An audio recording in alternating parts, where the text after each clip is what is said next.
Tem um relatório do IPCC, que é o painel intergovernamental de mudanças climáticas, que é um departamento ligado à ONU, que informa que o Rio Grande do Sul pode se tornar muito mais seco nos próximos anos se não for atingidas as metas do Protocolo de Paris.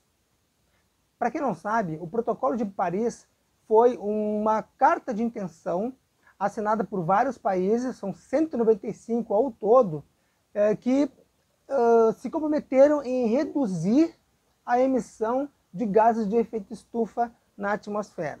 Desses 195, apenas 147 países assumiram esse compromisso, que entrou em vigor em 2017. Ele foi criado lá em 2016, mas entrou em vigor em 2017. Então, essas metas de redução desses gases de efeito estufa, infelizmente, ainda não foram atingidas. E se não forem atingidas de pleno, poderá ocasionar aquilo que eu estava comentando no início, ou seja, uma seca drástica no estado do Rio Grande do Sul. Me preocupo porque é o estado onde eu resido, onde eu moro, é o meu estado, né? E essa redução, essa seca, ela pode influenciar na economia do estado. O que fala esse relatório na realidade, né? Este relatório, ele diz o seguinte: haverá um aumento de temperatura drástica acima de 2 graus, isso vai ocasionar mudanças climáticas drásticas no estado. Se a temperatura for superior a esses 2 graus Celsius, a temperatura global, o aumento global da temperatura, pode haver inundações em excesso. Não é alarmismo, tá, pessoal? Não é uma questão de fazer alarmismo. É, sim, fatos que estes departamentos levantam e que têm o objetivo de conscientizar aqueles países que assumiram aquele compromisso de tomar atitudes e políticas públicas que venham ao encontro daquilo que foi resolvido lá em 2016. Porque até então, muito pouco se fez para efetivamente reduzir esses gases de efeito estufa na atmosfera. Essa mudança de temperatura causa o que eles chamam de estresse hídrico. E isso faz com que Peru e Bolívia também aumentem lá a quantidade de áreas secas, a quantidade de áreas de chuva, onde as coisas acabam sendo centralizadas em determinados pontos, não mais distribuídos como alguns anos atrás. E isso realmente faz a diferença. Onde você tem muita chuva, você acaba inundando, e onde você tem muita seca, acaba havendo as queimadas. O Douglas Linderman, que é da Universidade Federal de Pelotas, aqui do estado, diz que se continuar tendo esse aumento de temperatura do jeito que está, a gente vai ter cada vez mais calor em determinados pontos e muito mais frio em outros pontos. Ou seja, um desequilíbrio no clima. Então, qual é o problema que pode causar isso para o estado do Rio Grande do Sul? Né? É muito simples. Não havendo esse cuidado com as variações climáticas, nós podemos ter problemas sérios na economia. O estado vai começar a ser afetado em função das mudanças climáticas. A produção agrícola acaba sendo prejudicada. Evidentemente que para resolver um problema de imediato, tendo esse problema térmico, o custo da produção, primeiramente, vai ser mais elevado, o que vai encarecer o preço dos alimentos. O professor Francisco Eliseu Aquino, da URGS, já fala que essas mudanças climáticas continuando a ocorrer, vai causar mais estiagem, ou seja, vai trazer a seca, né, para mais próximo da gente, mais próximo do estado, e mais chuvas centralizadas. E aí vem as inundações. Voltando já ao Douglas, que é da UFPEL, ele comenta que não só essa questão climatológica pode ser piorada em função disso, né, mas também o desmatamento da Amazônia e as queimadas que lá ocorrem. E aí, com relação às queimadas, nós temos dois problemas sérios. O primeiro é a emissão desses gases para a atmosfera, da queima daquela vegetação, enfim. E o segundo é que há uma redução das áreas verdes, e com isso também afetando o ciclo de chuvas na região. Existe um problema que é chamado de savanização da Amazônica. O que vem a ser isso? A região amazônica se tornar uma grande savana, e isso é muito sério. Isso faz com que haja uma redução na altura das árvores, consequentemente vira uma savana, deixa de ser floresta para ser savana. Olha o impacto ambiental que isso poderá trazer.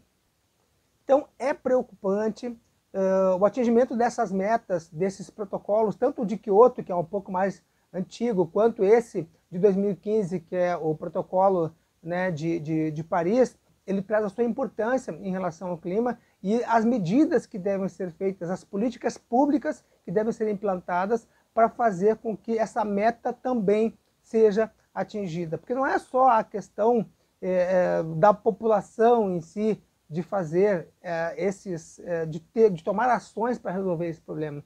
Isso depende de plano de governo, isso depende de estratégias do governo para fazer com que isso venha a ter um efeito que a gente quer, ou seja, a redução da emissão do dióxido de carbono. Se isso não acontece, nós corremos um grande risco. A começar aqui pelo Estado, não só pelo Estado, eu falo no Estado porque eu resido aqui, moro aqui, e sei da capacidade produtiva do Estado. Mas também pega a Bolívia, pega Peru, pega a América do Sul praticamente toda.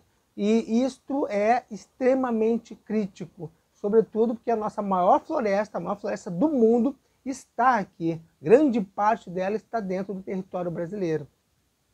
E ela sendo afetada, afetará o clima global. A energia solar contribui muito para isso. Não só a solar, a eólica também. Aliás, todas as renováveis. O investimento nesse tipo de energia, ele tem que ser cada vez mais levado em consideração, sobretudo nos países em que está sendo mais complicado, mais difícil implantar esses sistemas de geração através de energias limpas, a fonte primária ser energias limpas. O Brasil tem digamos assim, uma facilidade muito grande, porque mais de 80% da geração é hídrica. E essa geração hídrica é renovável, só que ela é extremamente dependente das chuvas.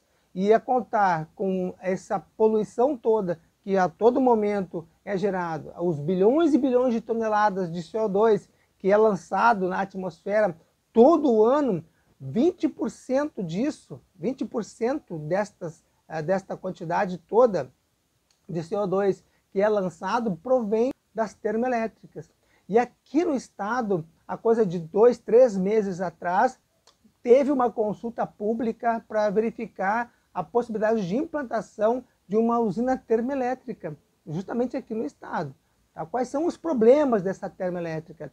As termoelétricas, como um todo, utilizam combustível fóssil. Aqui, esta, no caso, que está aqui, ela utiliza carvão. E este carvão, o processo da queima do carvão, gera, sim, gases poluentes. Não tem como evitar. Pode-se reduzir através de técnicas, através de tecnologias, sim, mas evitar não. Ele vai poluir. Essa usina vai poluir, vai gerar gases de efeito estufa.